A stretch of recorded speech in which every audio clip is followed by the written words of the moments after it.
there, fellow marketers. Professor Wolters here, and today we're going to talk about our vertical supply chain. So I've got kind of a vertical supply chain here because you got the suppliers, the manufacturer, the wholesaler, the retailer, these kind of things. It kind of goes in a vertical way. So you see how to kind of like supplies, products, manufacturing kind of flow through the supply chain.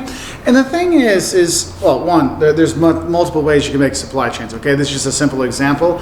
But the thing is when we look at vertical supply chains, what we have to realize is there's a lot of different kind of ways you could have your vertical supply chain, a lot of different types of supply chains.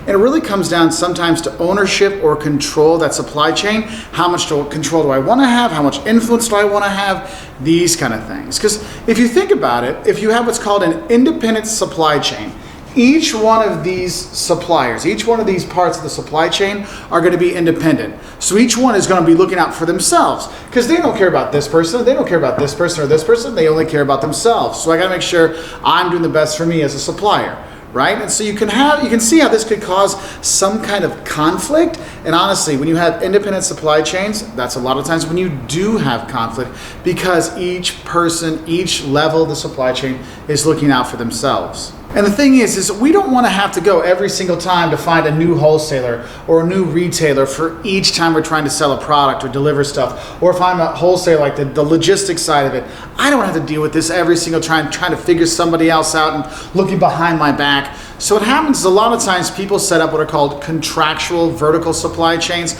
So here, everybody is like signing contracts to agree to work with each other. So I'm not worried that one time the wholesaler is going to charge me $10, the next time it's $20, the next time it's $15. No, we're going to have a contract, we're going to agree on these things so we can work together. And in this way, the independent firms actually sign contracts to work together. And you'll see this a lot of time in franchising because look, we're all going to agree. I'm going to make sure I get the same meat from the same factory or the same farm. I'm going to make sure all these things kind of line up. I'm going to have everybody's going to be using the same trucks to deliver. Though McDonald's might not own all their own trucks, but they're going to sign a contract with a trucking company that's going to make sure they're delivering their stuff, and they're going to put the McDonald's labels on the side so you see that Big Mac going down the highway. They're going to do those things. Okay, so you have that.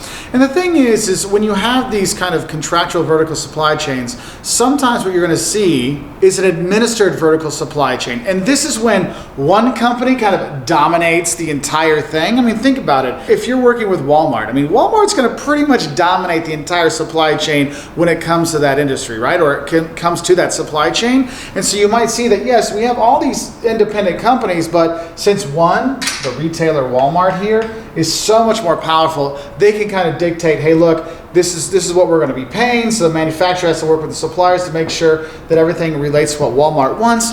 You might see those kind of things like that. Now, another thing you might see is what's called a corporate vertical marketing system. And this is when one company owns every single level of the supply chain.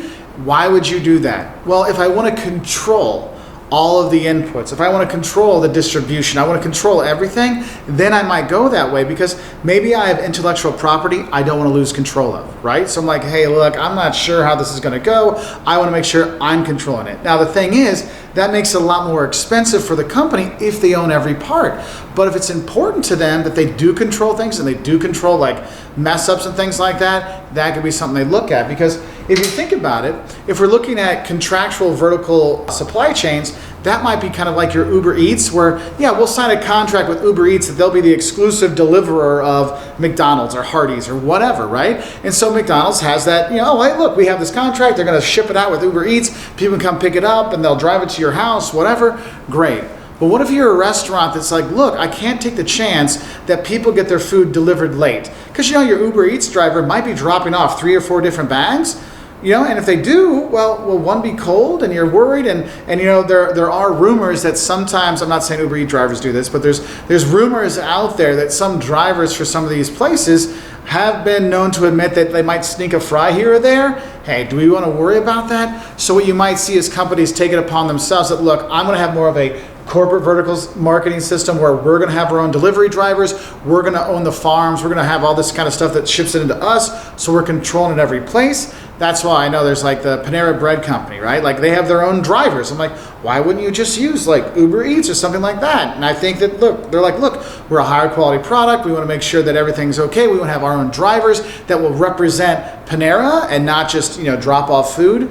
Because think about it. Think about where these, you know, conflicts can arise. Because if one part of the supply chain is out of my control, if I'm the one that's noticed about it, if I'm the one people focus on, they won't be mad at Uber Eats or whatever delivery system it is. They'll be mad at my restaurant, right? And so that's why you might see companies doing this kind of corporate vertical marketing system. So it's kind of interesting when you see that, look, how are we going to have this relationship?